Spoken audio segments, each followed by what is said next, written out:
Throughout the year, Book TV attends author events, conferences, and book fairs to speak with nonfiction authors. At the National Press Club's annual book fair in Washington, we spoke with Vanity Fair editor David Margolick about the relationship between Robert F. Kennedy and Martin Luther King, Jr. David Margolick is a Vanity Fair editor. He's also a former legal affairs reporter for the New York Times. Mr. Margolick, you're the author of the new book, The Promise and the Dream, The Untold Story of Martin Luther King Jr. and Robert F. Kennedy. Most people will link those two from their deaths in 1968, but they had a robust relationship. Is that correct? Well, robust is one way to describe it. Complicated, difficult, surreptitious, undercover, tense, evolving. Those are all words that you could use to describe it too. It was a relationship that was fraught. I think fraught would be one more good word, and it changed greatly over the 8 years that they actually knew one another. They're bonded together in the public mind because they were killed in such a short period of time in 1968 within a few weeks of one another. And they're sort of linked in the public mind sentimentally, Abraham, Martin, and John, walking over the hill together. But in fact, their relationship was much more complicated than that. It started out very badly. It grew over the years. I mean, one of the challenges in doing a book like this is to describe somehow how the same man who put a bug on Martin Luther King's telephone ended up eulogizing him the night that Martin Luther King was killed, and really gave the most famous eulogy of all of the eulogies that King got. How do you get from one point to the other? How do you get from the point where Martin Luther King was horrified when Robert Kennedy was named Attorney General, and yet was ready to endorse him for the presidency 8 years later? So there's a lot going on, and it's hard to record in a way because there's not a lot of documentary evidence. Their relationship was behind the scenes. It's no accident that there are no good pictures of Martin Luther King and Robert Kennedy together. I mean, there are group shots and stuff, but nothing really of the two of them sitting and talking to one another intensely. And that's really because the Kennedys wanted to keep their distance from Martin Luther King. They didn't want to advertise their relationship with him. So there are a lot of elements to the relationship. It had never been written about before. It was a great challenge for me to write about it. I had an interesting conversation with Robert Kennedy's eldest daughter, Kathleen Kennedy Townsend, who said, "You have no book here." They didn't have a relationship. But I ended up writing 110,000 words about this non-relationship. And I think that really it's a book about the most consequential white man and the most consequential black man in a crucial 4-year period in the history of the civil rights in this country. They were number one in each of their respective communities, and there had to have been a relationship between them, and I found it. Do you feel that the Kennedy legacy has sanitized the JFK and Robert Kennedy's relationship to the civil rights movement? It's been historians have looked at, and it's been reported that they were called the National Guard up prior to the evening before the Civil Rights March on Washington. That they had great concerns of a riot happening. I think that it has been sanitized to a considerable degree. I mean, the civil rights community was not happy with John and Robert Kennedy, and they felt that the Kennedy administration was moving very, very slowly on civil rights, and they were very frustrated with it. And the Kennedy administration had promised to desegregate public housing and never had. And there were many, many different fronts on which they moved very, very slowly. It was only at the very end that they started to move. And Robert Kennedy was really the one that was responsible for that. Robert Kennedy was really his brother's better angel.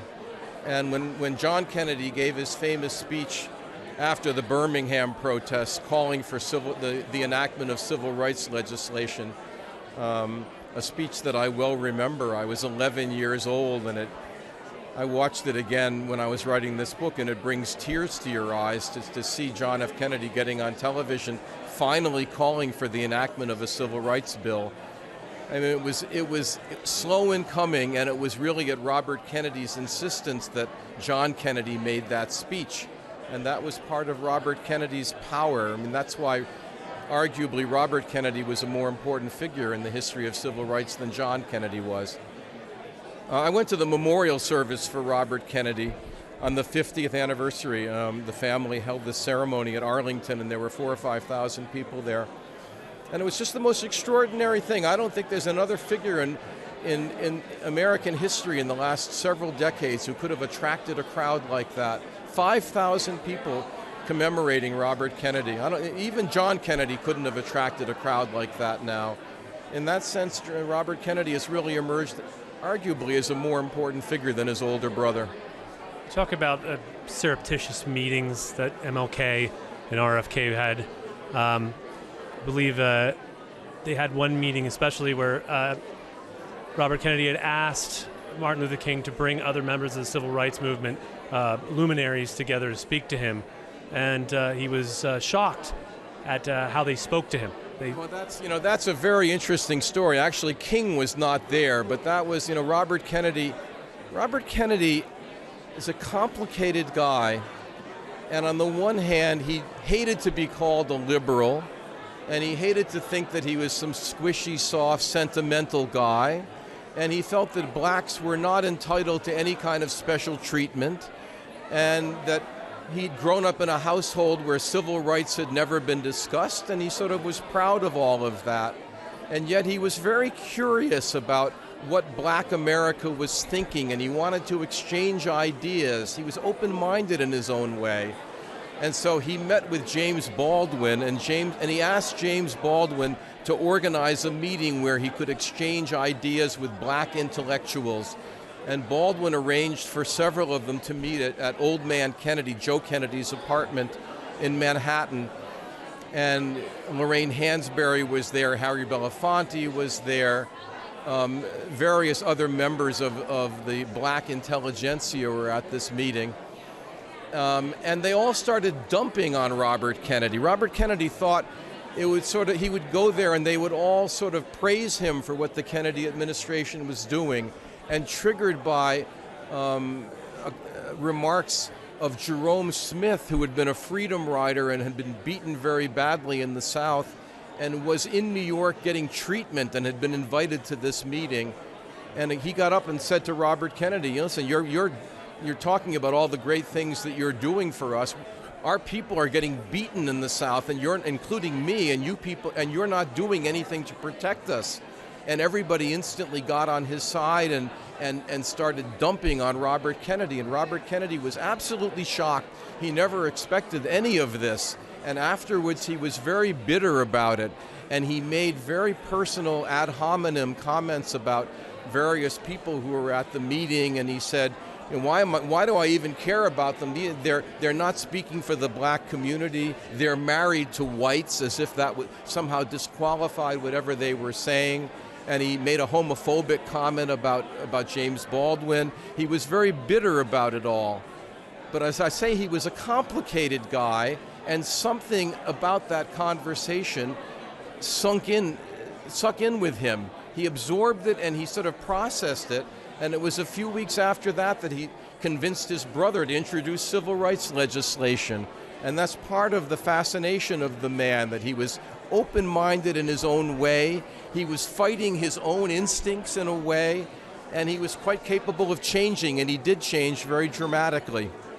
What's interesting, there are new biographies out about Lorraine Hansberry. There's a new biography out about Baldwin and his political and civil rights work here in Washington, and your book as well. Why do you think it's taken this long for people to write about the relationship between the Kennedys and or the government at the time and the civil rights movement? It's a good question. I think maybe it's partly a matter of sentimentality. I mean, there was this great sort of idealization of the Kennedys afterward.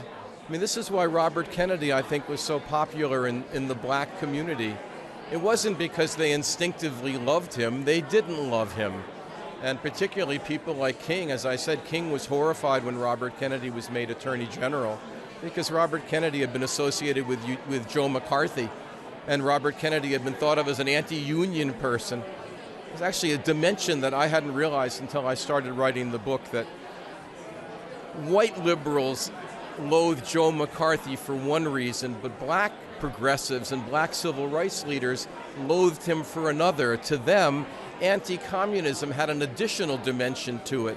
It meant racist because many of the black leaders were either communists or leftists of one kind or another. Harry Belafonte, Paul Robeson, W.E.B. Du Bois. So they were very, very wary of the Kennedys. And so Robert Kennedy had a great suspicion in the black community that he had to overcome. And in a way, I think the great affection for John Kennedy among rank and file members of black America in the wake of his assassination washed over Robert Kennedy too. And so there was great sentimentality and affection for the Kennedys in that community, and it could be that that kind of gave the Kennedys a pass on civil rights and made people overlook their foot dragging on civil rights through the actual period of the Kennedy administration, because really their record on civil rights was very frustrating to civil rights leaders, Martin Luther King in particular.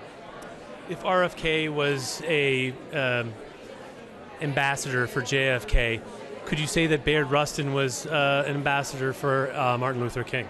I don't think that Bayard Rustin was an ambassador to Martin Luther King, because Bayard Rustin had to be very much behind the scenes. I just think about it being RFK also kind of working behind the scenes for his brother. I guess, but I mean, Bayard Rustin he had to be hidden, you know? I mean, he was incredibly effective, but he was incredibly effective only from the shadows. And, you know, Hoover was on to him. He was a point of vulnerability for the civil rights movement, and they really had to squirrel him away, you know? So I think that Robert Kennedy was working behind the scenes with King and other people, but Robert Kennedy never had to be afraid of appearing publicly, you know? Robert Kennedy was extremely visible. He just didn't want to be visible with Martin Luther King, which is the reason why, as I say, there's really not a single good picture of the two of them together. That's no accident. And I think that continued throughout, even after John Kennedy's assassination. I think that the speech that Robert Kennedy gave in Indianapolis, eulogizing King, the famous speech that he gave the night that King died, was kind of an aberration for Robert Kennedy. And what struck me is that in the speech that he gave in Cleveland the next morning, the last speech that he gave before the campaign was suspended until King's funeral had been held, he didn't even mention King by name. I mean, the Kennedys were very pragmatic politicians, and they could never flaunt their connection to King. They were always very careful about distancing themselves from King, although, of course, they were very happy to receive his help in 1960, and Martin Luther King really got John F. Kennedy elected, and Robert Kennedy knew that. David Margolick, he's the author of The Promise and the Dream, The Untold Story of Martin Luther King Jr. and Robert F. Kennedy. You can read his work regularly in Vanity Fair. Thanks so much. What a pleasure. Thank you. Keep an eye out for more interviews from the National Press Club's Book Fair to air in the near future. You can also watch them and any of our programs in their entirety at booktv.org. Type the author's name in the search bar at the top of the page.